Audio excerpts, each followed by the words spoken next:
salaamaaleykum chers internautes de seneweb.com Seneweb TV yéen ñi ñuy suivre partout ci àdduna fii ci Sénégal aussi man la Malick Ndoye maa ngi leen di nuyu di leen ziar tey nag ma dalal benn ndaanaan boo xamante ne mun naa ne ci TikTok bi laa ko xamee il s'agit de Thiello Bamba Thiello maa ngi lay nuyu di la ziar di la dalal fii ci Seneweb. maa ngi lay ziar bu baax. Malick maa lay ziar bu baax a wax di la voilà quoi di la delloo sa wàccu waaye di la wax ne macha allah si invitation bi. kontaan naa trop quoi pour gisante ak yow et tout. non mais maa la gën a kontaan. aca bandi yaa ngi cool. nice maa ngi fi daa bienvenue sa kër lan ngay nuyoog ñi nga xamante ne tey ñu ngi lay seetaan. waaw mais maa ngi leen di ziar di leen wax ne bon seen doom la it's your boy Bamba Thiello benn Baye Fall ñu bëri di ma woowee benn Baye Fall artiste sur tous les plans. Vas-y quoi. Artiste sur tous les plans. Oui. C'est-à-dire. Je suis artiste peintre. Okay. J'étais à l'École nationale des arts. J'étais à la direction art plastique. Ça c'est un. J'écris mes sons. Je fais de l'esthétique. damay def ay tatouage dama am fii nii benn salon de beauté. damay def esthétique aussi. Esthétique. waaw di def musique aussi. di def musique. voilà donc okay. Voilà quoi tu peux pas me sortir de l'art. C'est moi l'art. yow yaa art. Yeah. mais nga teg ko fan. Yeah man maanaam tey tu peux dire que tu es musicien tu t'en arrêtes là-bas yow foofu nga mën a yem quoi.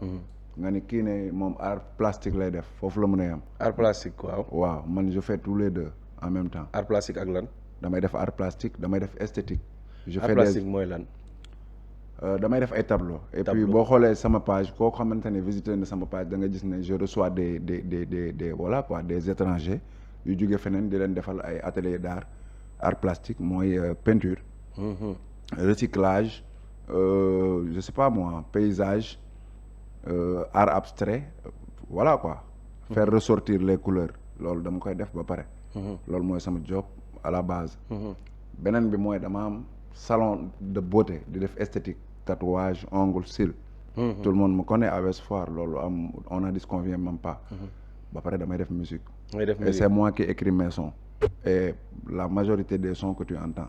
ok bu ñu doon wax ci art plastique bi lan moo la inspiré ba nga def loolu lan moo la motivé nga moom nga njëkk a def. art plastique moom amul motivé dama ko judduwaale. nga ko judduwaale. vas-y c'est-à-dire dama ko judduwaale dama juddu bi ñu nekkee di def ay cahier CFE ñi ma reconnaître à fële école 3 bu Mbacké. may jaare bu baax fi ma dëkk mooy Mbacké. Mbacké nga jógee quoi. waaw cahier CFE yëpp maa ko doon defar bon sur les murs man maa doon dessiner. Et tout mu ñëw noonu après dañ lay commencer di wax demal école nationale des arts demal école des arts bon voilà quoi. nga dem ma dem yokk xam-xam. yee non def concours. parce que on n'y entre pas comme ça quoi. da ngay def concours. da ngay def concours après. voilà ñu jël 15 par an noonu lay demee chaque année. 15 ouais sur le mooy si kii bi. Sénégal voilà. nga bokk ci 15 yi. ouais waxal waay. macha allah. di jaare ay ñoom Racine xam nga gars yi ma bokkaloon classe quoi. ok yaa ak après art plastique bi. après art plastique bi musique bi moom c'est venu comme ça quoi j'aimais bien di toppaat si son yi et tout. son après kan moo la doon inspiré. ñëpp par exemple Gaston ok. Simon. Xuman. gars yi quoi Nit Dof. ok. le real gars yi quoi gars yi nga xamante ne ñoo fi nekkoon quoi. genre yow te beaucoup plus hip hop quoi. yeah mais tamit damay déglu lépp ñu ma xam nañ loolu man damay déglu lépp. ok yeah damay déglu ay musique sud-africaine damay déglu lépp quoi. yeah lu neex sama bopp rek dama koy déglu comme ça moom tamit moo ma tënk si ni may musique tey mën naa la fël fii suba ma fël la fële. yeah tënkuwuma si lii wala lee quoi mën naa def. lii tey donc da nga doon déglu rap ba si yàgg après affaire yi dugg la nga ne pourquoi pas nga rap. yeah commencé et puis booy tamit defuñ dara quoi wanewuñ dara lu leer xam nga barke yàlla après ma ni bon pourquoi pas voilà quoi. sérieux gars yi wanewuñ dara de. non hip hop lañ wax quoi xam nga hip hop c'est le message dans la musique et la musique dans le message. nga ni ma. mais y a c'est où le message maintenant. amul message quoi. ubbil tëjal c'est tout. luy ubbil tëjal. maa la woo ko après xuri ma c'est tout barke alxuraanu karim. rap Galsen instant bi. yeah par exemple quand buy njëkk ba boo doon déglu benn son da ngay déglu benn je sais pas moi Gaston. mu wax la si yaay. t'as envie d'aller faire un gros câlin à ta maman. après yi nga doon def sax da nga koy bàyyi ak yooyu tu écouter benn Thione Seck da ngay gën a nekk benn jàmbaar xam nga la ma la wax parce que y a le message quoi dessus mooy utile ak agréable nga joindre ko quoi les deux en même temps. mais léegi ubbil musique buy tijji tànk quoi di tëj bopp en fait moo am. waxaatal nga ne ma musique buy. tijji tànk. waaw di tëj bopp. mu am léegi. waaw. ok. et puis ñoom ñëpp nuroo flow wax naa ko si benn sound ñoom ñëpp noo nuroo ah wacap pacap après nii na ca des. yaa ma mais nag kaa wax la de yow sa œuvre artistique dafa des de. yaa genre xam nga dafa man dafa des. waaw da nga war a dem defi cinéma genre da nga war a def comédie parce que. waaw tu dis la vérité mais tout le temps. ak yaa ngi may reetaan loo. ak fani waaw moi j'aime bien cultiver la joie autour de moi pourquoi parce que xam nga gis nga joie parfum la ba may ñëw fii am na parfum bu ma def. waaw xëy na la non. waaw neexoon na. neex na kay ñu bokk ko. waaw tous affaire bi loolu la léegi booy comme defuñu woon lu leer ma ni xaaral ma ñëw tolloo la business yi. mais waaw buñ ma nangoon ak kii dama leen di pikk sax nag muy leer nii di leen ko defal si noom name dropping. waaw am tey booy def hip hop déjà Malick Ndoye il faut nga xam figure de style mooy lan. assonance mooy lan. allitération mooy lan. pourquoi le gars il utilise ce voilà quoi.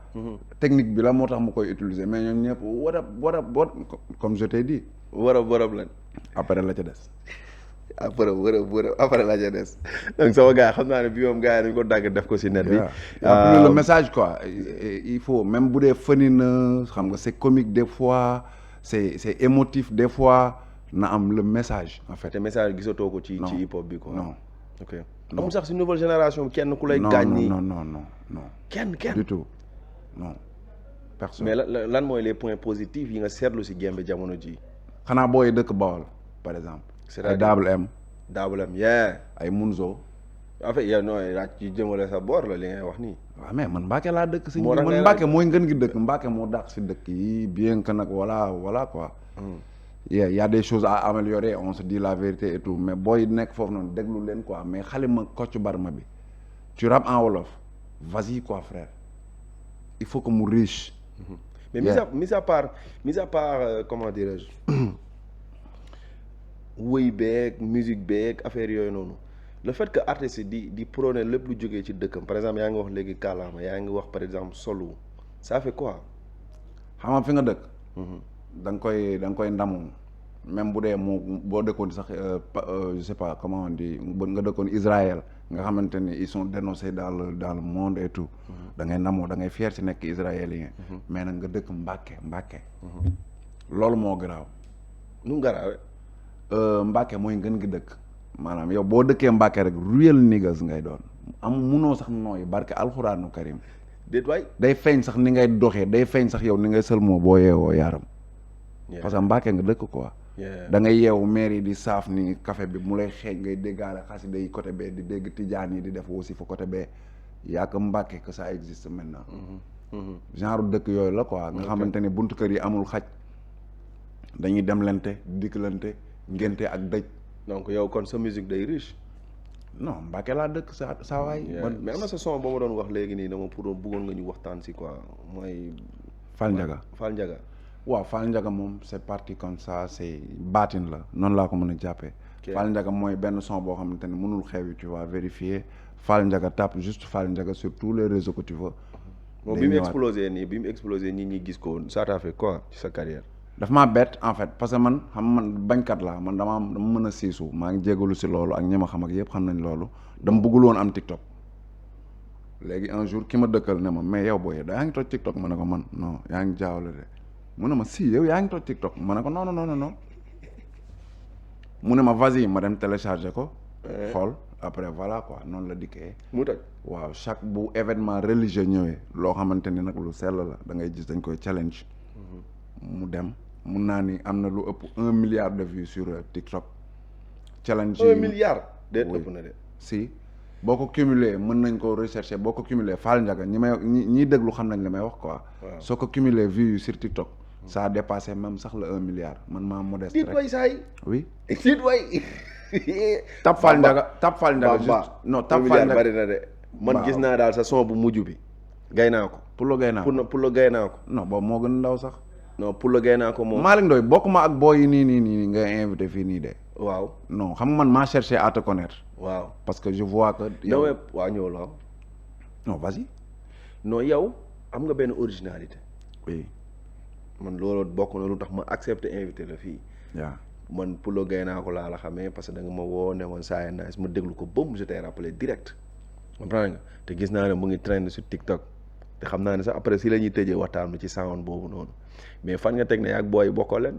sama meilleur trend mooy Fall Ndiaga après tu vas vérifier. non dinaa ko vérifier. voilà léegi lan moo tax nga war ko vérifier mooy dafa neex murit tijaan tubaab keneen ak keneen ay joueurs dans leur vestiaire je peux t'envoyer plein de challenges yoo xamante ni da nga naan déedéet mooy loolu mooy Fall Ndiaga.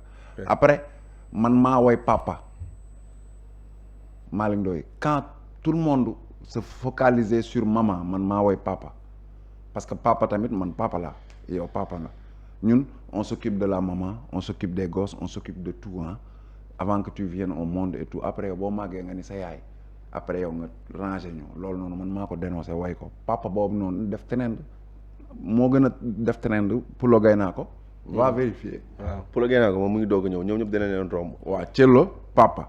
nga dem vérifier. d'accord. voilà léegi ñu ñëw ci Pulo Gaynako bi mu nekk son motivation mën nga ñëwaat ci phrase yi tuuti ak lan moo la inspiré balaa kii lan moo la inspiré d'abord. lan moo ma inspiré parce que déjà je suis Peul.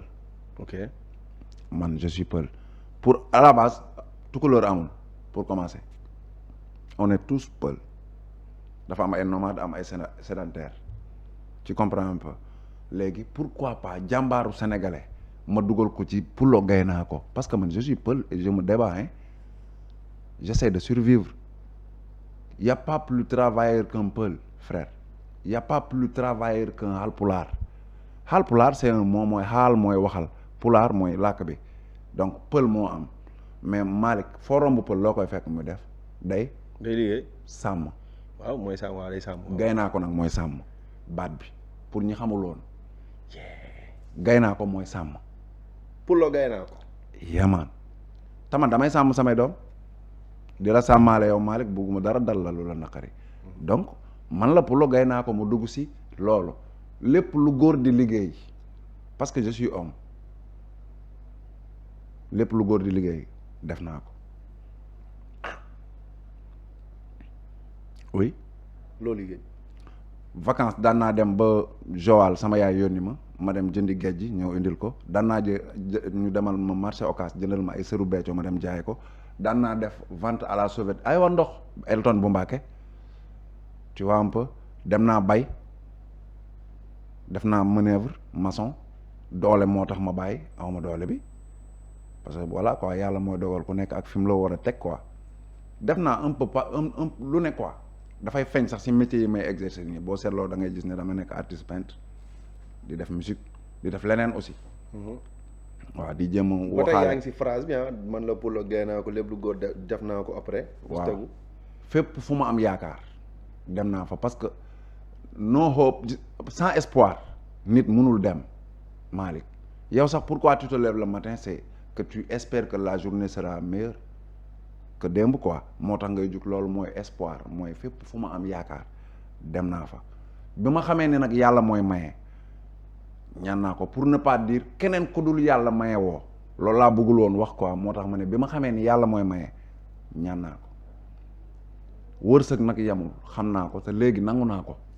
loolu daf ma intéressé quoi léegi nangu naa ko c'est-à-dire da nga daan parce que bu njëkk ba nanguwuma ko woon xam nga tey boo nekkee jeune loolu dama siy ëmbaale rakk yëpp boo nekkee jeune da ngay jàpp ne métier mi nga nekk yow Malick keneen nekk si kooku gën la see tekki amaana maanaam saayirement quoi da ngay jàpp ne waaw non c'est injuste non c'est pas injuste ku lay wax ne la yow waroon nga dépasser fii waxul dëgg soo dépassé fii da ngay dee yàlla foofu la bëgg nga nekk gis nga orange dafa am période bu muy génn dañ koy lekk bokkul ak mango période bu muy génn te pourtant dañ koy lekk de waaw bokkul ak xaal période bi muy génn dañ koy lekk ñoom ñëpp dañoo war a dal rek ku nekk sa période bu ñëwee tu vas en profiter frère foog nga nangu ne tout ce qui se passe ce sont les éléments de Dieu yow nag yaay xool boo gëmul yàlla nga xool ne la nature mais man comme ñi gëm yàlla nii mën naa wax ak ñoom ne leen ce sont les œuvres de Dieu soo ko nangoo rek da ngay noppalu ko moo tax ma ne léegi nangu naa ko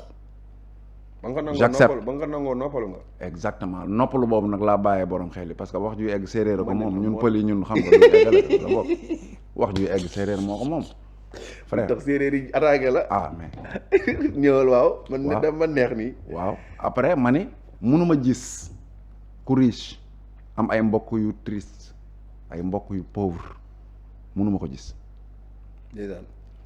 waxuma nag ne yow que tu es riche tu t'es battu da ngaa war a jàppale ñëpp épaule ñëpp non non non non je veux pas dire ça mais dama mënul gis yenn différence sociale yi am si yenn famille yi frère parce que yow boo jàppalewul sa frère kan ngay jàppale sa frère mi ngi si ba si sa dëkkandoo waroon nangu sax yenn luxe yi nii nga siy dund et puis à côté de toi on souffre on est en train de mourir de faim frère te yow mën nga ko gérer quoi xam nga la ma la wax man foofu laay waxee ma ne nag mënuma gis paa bi njaboot gi dafa diis là je parle de moi je parle de toi ñun li ñuy onk ndax dépense yàlla nee na loolu noonu sax dafa nuroog jihaad parce que njaboot gi ngay xalaat dafa diis boo amee njaboot ni day diis ma ne mënuma gis mère bi di dang-dangi di yanu lu diis des fois ça fait mal de voir des fois da nga naan non après xool da nga naan mais est-ce que doo yërëm sa bopp da ngay romb benn mère muy dang-dangi mu leen mère bi dang-dangiwul pour dara quoi da koy def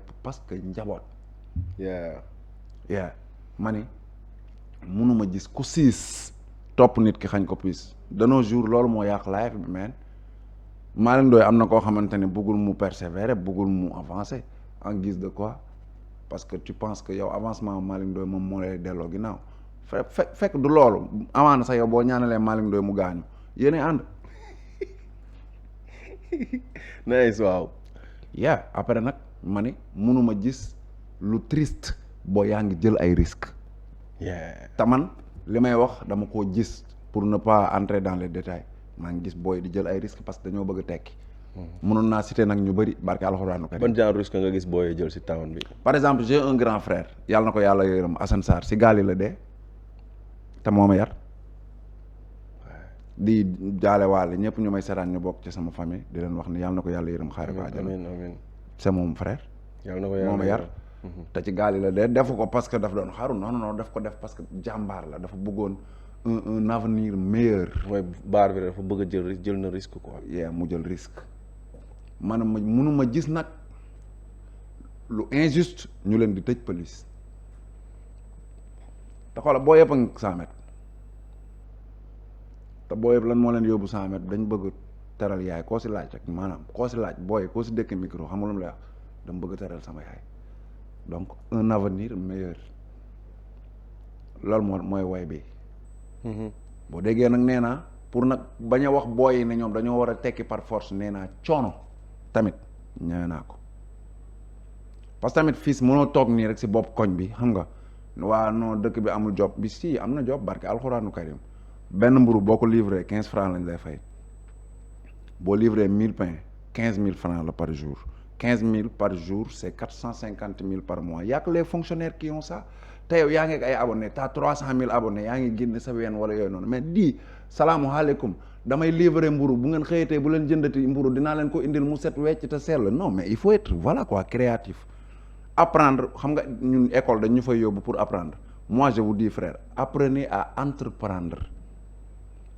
si loolu lañ toll man nii bu ma xëyee xool maa ngi xool nu ma peinturer benn affaire dem jaay ko Malick Ndoye maa ngi xool nu ma demee defaral ongle kii mu fay ma maa ngi xool nu ma defaree kee pédicure mu kii ma non ne ko ma di focus kese si benn métier de non sama papa nee na kenn du jël sa jiwu bi yëpp nga ji ko si benn tool dafa wóorul ñaari tool ay 14500 tool ngay defaaleeg yooyu di xaaraale yàlla mais coono bi tamit parce que coono bi tey par exemple yow tànk bu tey booy wax ak Malick Ndoye yaa ngi koy wax ne ko jaaral fii moytul li mais coono bi tamit dékku ko mun nga ma wax tuuti yow say coono noo koy dékkoo pour ma mën see inspiré wu genre tey di nga sonn sa yaram bi tayal mais coono ñeme naa ko nu ñu def ba ñeme coono mooy bu la fi yàlla indee yow déjà il faut savoir que t'es pas là pour une éternité la mort c'est la chose la plus sûre de la vie donc on est là pour un certain temps on vit on passe et on trépasse on est d'accord sur ça yow bul jéem a boo yëpp nag laa koy wax de bul la kenn jéem a verrouiller ci ascenseur social bi ay da nga war a am lii ay da nga war a nuroog kii booy ñoom nan nuroog yow comprendre nga ay da nga war a def lii bu defal li nga mën parce que ban bu nekk xam na taat bu mu attan on a disconvient même pas yooyu noonu moom mooy yi nga xamante ni mooy rey nit moo lay jox ay feebar parce que cortisol là je vais dans un domaine boo xam ne maîtriser wu ma ko mais au moins dem naa ci ressourcé aussi gis nga stress cortisol lay yéegal cortisol mooy la cause de tous les maladies hein Malick bu la kenn rendi ci taatu rondal ku la rendi jooyal ba ñëpp ñëw nga leen mi ngi may rendi faut être free dans ses pensées xoolal tes envies avant les avis gars yi lu ñu lay wax noonu naan la ay suma sañoon di nanga moom du moom quoi et puis ki naan la xoolal mënoo lii nii il te parle pas de toi il te parle de ses propres limites moom moo ko mënul dans sa tête il sait que mënu ko il va même pas essayer tu vois un peu donc garde la tête haute sache que le soleil brille pour tout le monde te yàlla moo fi nekk daf la fi wàcce pour un certain moment bu ndaw rek bu la kenn teg benn stress parce que après xoola barke alxuraan boo xamoon vitesse bi la gars yi di fàttee boo gaañoo doo sax comprendre temps yi la dama dem benn dëj anecdote ñu baal ma dama demoon benn dëj bugguma citer ki ma demoon saraxu papam quoi xam na nag li may wax moom c'était à Yoff imam bi ne nañ def benn fatiha ak 40 je sais pas quoi 40 quelques lixlaas benn fatiha laa def ak 5 lixlaas gars yi ne pare nañ man leen sama benn grand ne ma da ngaa réew parce que yàlla da ngaa réew ba mu leer nii non mais réew ma soit chinois yi dañoo génne lixlaas bu bees soit je comprends plus yaman ne dëgg la affaire dañ lay fàtte xoolal vite fait nii ñoo ngi xool nu ñuy tiktokee ñoo ngi xool nu ñu lekkee ci sarax bi xam nga la ma la démb gis naa koo xam ne traiteur mu naan dëj lañ ma commandé dëj dañ koy commandé léegi si traiteur tu vois affaire yi dafa amélioré wu yow tamit da ngay amélioré wu yaaram fi daaw sa bopp parce que wóoratul non mais wóoratul billaay walaay talaay wóoratul parce que xoola vite fait Malick Ndoye après sa jabar xoola buy jooy xam nga nu muy jooyee wu yaay fu ma jëm buy am fu mu jëm di noppi lii ne dina ko dégg ay waay tam mbokku pël la de maa ngi tuub de mais nii la kaa bi demee nii la kaa bi demee nii la demee de après sa doom yi vite fait ñu jooy la defal la benn rest in peace xam nga li ma la wax seytaane yi xaw la tàggee ci statut yi xam nga li ma la wax waaw après ñu ñëw xam nga lekk ceeb yi ne ñaanal nañ ko vite fait donc day rejoindre sànq li nga doon wax ne xoolal bu la kenn rey vie ta vie non bul stressé wóor na yàlla xoolal et puis éloigne-toi des personnes nocives y a des personnes toxiques mooy ñu naan la yow Malick Ndoye dégg nga kii lim la waxal fenkat la moom moo ko wax keneen wax ko di barke yàlla jikko GP la yor mooy indi mooy yóbbu bul sax déglu moom mooy kaa bi mooy kaa bi de waaw noonu la demee nag yow soit reste serein reste droit dans tes bottes nekkal yow kese xool t'as envie de porter ça là c'est très joli non mais yow yaa tax ma sol ko non mais lii dafa nice man tamit lii tax yow yaa tax ma sol ko xoola parce que on est africain on se sent là à l'aise parce que dafa tàng ak yooyu noonu waaw pourquoi se mettre en costume non di étouffer di xeeñ yàpp noonu tamit dafa métti yaaram soit voilà waaw bin yaa man nice waaw soit toi mais man bëgg naa xam tamit dernière question avant ñuy tëj parce que bëgg naa xam après projet yi nga wax ak gars yi lan mooy ñëw mais mindset bi nga am nii yëpp lan moo la ko may quoi sama yaay billaahi avant que bu balaa maa lekk dara danaa ne sama yaay ndax ma lekk waaw dama man nii xam nga man je suis mag laa nii fekkee naa lu bëri sama tànk bi yàgg naa jógi suuf et tout mais man damaa ragal sama yaay ba léegi nii quand on me dit c'est gauche je pars à gauche quand on me dit c'est droite je pars à droite le reste je m'en fous nekkal foofu di xaru wala yooyu noonu affaire yooyu c'est même sama jabar mi ngi may déglu madame nag I love you madame mu ngi may déglu xam nga la moo tax mosu ñëw xuloo te on est def nañ 12 ans de mariage dama ko woo ba mu ñëw ma ne ko sama yaay bu la tooñee soo meree yaa ko tooñ déet waay saay waaw moi je juge comme ça tojal wax ji dañ lay mere de non man nii laay doxee maanaam yow doxeel nii la neex Malick Ndoye waaw man sama jabar dama ko woo ba mu ñëw ma ne ko sama yaay sa yaay la moo ma jur te man dama laa bëgg waaw boo xuloog moom yow sama yaay boo xuloog moom bu dee moom moo la tooñ sax laa wax yow yaa tooñ déet waay saay waaw c'est cadré d'accord léegi ñëwaatal ci maire bi mooy sama sëriñ mooy sama xarit mooy sama meilleur kii gis nga léegi nii xool léegi mu woo ma ne ma ni nga waxee waroo ko waxee billaay wallaay wa taalaay léegi mu corrigé ma mais yow ay waxam lan nga ci gën a jàpp tey ba yan genre wax ñoo njëkk a ñëw sa bopp bi tak sama yaay waxam bi ma gën a jàpp mooy boo toogee ci néeg ni nga toogee bu nit duggee waroo koo defaraat. defaral sa toogin balaa kenn di la faa fekk. Yeah, ak man. foo mënta ne. elle ne parlait pas de toogin. man dama laa dégg nii dégg naa la. waaw moo tax man la lu dul sama ngor jaay naa ko. maa ngi Dakar ci digg ñànkatang bi. man la Bamba xale yu jigéen ñi xàmmee nañ ma mais lu dul sama ngor jaay naa ko. kenn du ne moo bojj kenn du ne moo soq du ma pepp du ma pëpët maa ngi nii aw ma xarit je vais nulle part sama jabar xam na li may wax kenn du seet si seetiwu ma kenn. doxaanoo del ko si. non non non non non léeg-léeg sax ñu doxaan ma mais man maa demut daal. ok yeah. nice mais j'aime bien sa mindset ah maire bi def na si yow ah. yeah doo ma mosalaat beneen baar bu mu la may. sama yaay bëri na. beneen rek dañuy jàng nii dama siy jàng nii rek.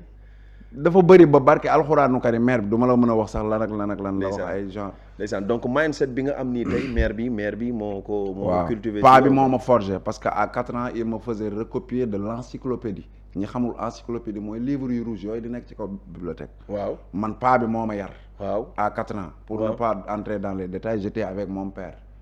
bi may yarul woon benn nit. sama mag sax daf koy wax daf naan prototype la doon yar moo tax nga dof. prototype bu lan.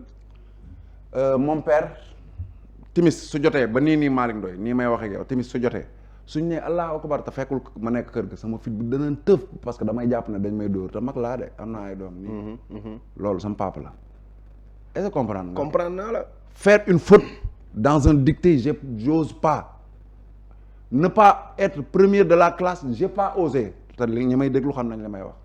loolu paa bi la quoi mooy prototype la doon yar. ndeysaan. tu comprends te jàng nga ba fan. man ba sama. lu tax yeggali woo. bon la question laa mënul woon tontu moo tax ma tontu la ko tontu ko noonu. la question ban jàng naa quoi. jàng naa quoi. je suis autodidacte. ok jàng naa am naa ay diplôme du ma non wax mais diplôme parce que tu es intelligent mais la moo tax eggul côté boobu. parce que damaa dem école nationale des arts. artiste nga quoi. waaw ok te parmi les 15 du xam nga Sénégal. tey Malick Ndoye moom mooy animateur bi. lui il fait des stars. Malick Ndoye bien qu'il est yeah oui. am na si loo xam ne loxo la boo xam ne yàlla moo la koy jox dugal ci boppam yow Malick am na ñoo xam ne ils ont percé grâce à toi. t'es un faiseur de grandes personnes tu vois. am ñoo xamante ni ñoom dañuy ñëw ci leneen nekk ci leneen am ñoo xamante ni ils vont percer sur autre chose. ndeysaan am ñoo xam ne nag. mais yow lii la yàlla dogaloon quoi bii mooy sa yoon. waaw man lii mooy sama yoon. léegi. bien que nag je me cherche toujours. waaw on se cherche toujours mais j'aime bien sa mindset bi émission bi bëgguma mu jeex sax mais dina jeex parce que si toog may xaar. yeneen j'aime bien j'aime bien. parce que yaay sama manager mënoon naa ko bañ a wax. mais boo xam nga bàyyi ma wax ko rek moom may manager boobu kon dinaa nekk si yeneen plateau par force yaa may manager. ouais dinaa nekk si yeneen plateau et on va parler on va discuter avec les jeunes. on doit parler mais yow man may parce que loolu foog mu leer foo teg ne yow. loolu baatin la du bëtu neen loolu c'est pas toi. c'est pas moi is I and I. mais xanaa da nga am ay affaires yooyu gis wala dafa am gars yu lay wax wala. waaw man du ma nit simple de. lan nga yow. non ay nit ak ay yeneen affaire yeneen affaire laa bëgg nga tojal ma nii. xam nga yàlla saa. yàllan le saa. luy saa. saa mooy gis nga ça c'est un micro. Malick. waaw on peut en parler. waaw on peut dire que dañ ko créer ci benn usine. waaw. nii wax ci micro bi quoi ça c'est mooy li nga mën a teg nii sa loxo lu tangible quelque chose de factuel. waaw nga ni mooy le ça c'est benn montre. yàlla moi. moi y a que moi qui peut en parler yow mën nga wax rek li nga gis. am na lu ma lay nëbb. am na lu may nëbb sax sama yaay. et le surmoi. mooy les choses qui t'arrivent et pas mënoo koo expliquer. Malick Ndoye sa loxo day xasan des fois. waaw tu reçois de l'argent. waaw tu me l'expliques. ah ba mu juddoo ba tey loolu lañ may wax ma jàpp loolu. waaw c'est le surmoi ça. d'accord. xam nga ne yàlla am na. waaw gëm naa ko. jéem ma ko tegal nii personnaliser ko il est où on peut pas donc ça c'est le surmoi. waaw. donc du ma nitu kese. ok waaw mën naa la may loolu. am na ñu am paan am ñu am kopp. am ñu am pot. ok yow boo yor pan. non lan piscine. ah piscine ma nii nga. jaa oh da nga sori a pool da nga sori sinon ma jox la loxo. barke rasulaay. Bamba Asmalik. ñooy waxtaan nii. kontaan naa nag bilaay mais léegi lan mooy say mbébét ci musique bi fan nga bëgg a dem ñan nga bëgg a featuringal. vite fait ñu tëj ko Youssou Ndour par exemple. laa bëgg a featuringal wala Wally Seck. probablement.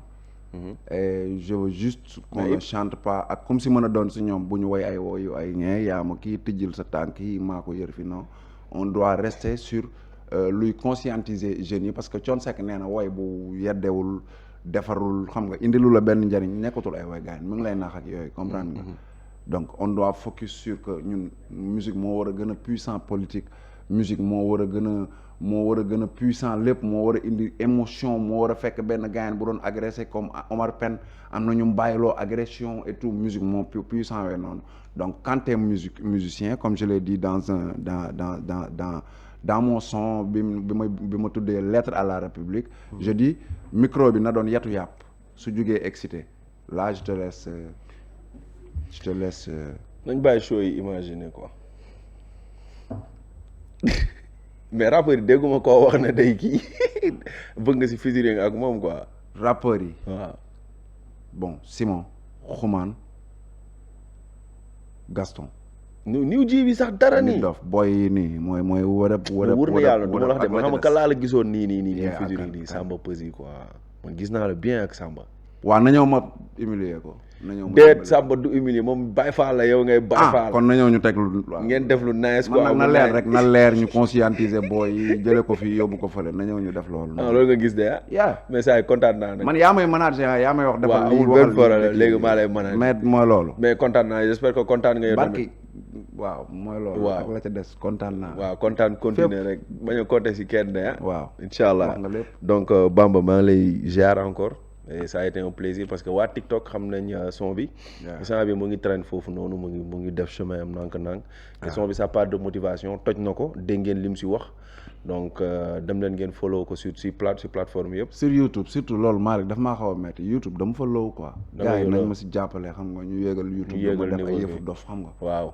on fait le malin waaw incha allah non xam naa sax léegi ni ñu lancé challenge bi après gars yi dem gis ko quoi donc tàggool ak ñi nga xamante ne tey ñu ngi la doon seetaan sur waaw respect xam nga di dox si dëgg parce que yàlla nee na watawaasaw bil aq ba pare après mu ne watawaasaw bil sabre yéen ñëpp muñ leen barke alxuraanu karim dana ñëw dina mës a ñëw te fi nga nekk nii jàppal ni foofu nga war a toll boo ko dépassé da ngay gaañu ki nekk sa wet naan la ay xolal waroon ngaa dépassé fii waxul dëgg day kësëb demal xool baatu arab la mooy kësëb ima c'est tout nekkal si li nga nekk heure boo xëyee takkal dàll yi demal dox góor nga bu dee jigéen nga sax yow góorlul li nga mën a may sa bopp sa yaay du la ko may te jàppal ne sa papa li mu yor ak sa yaay ak say mbokk yëpp yow li nekk sa xel moo ko ëpp donc mindset bu la kenn stressé aussi reste serein reste toi-même et puis voilà quoi persévérer gis nga xorondom dama leen di jox dernière affaire bi mooy xorondom gis nga fi muy jaar boo gisee day def ay tere te pourtant xorondom lu oyof la xamul tax day persévérer dafay jaar di jaar booy nekk leen si loolu noonu ça fait plaisir ah genre message yi man ñëpp xam nañ ne damay bëgg di dégg genre affaire yi donc maa ngi lay remercier bu baax a baax di la ñaanal fi nga bëgg egg sa carrière yàlla defal la ko si jëmmi yaa rasulilah sallallahu alayhi wa sallam donc sama gars yi Malick Ndoye la woon Bamba Thiello waaw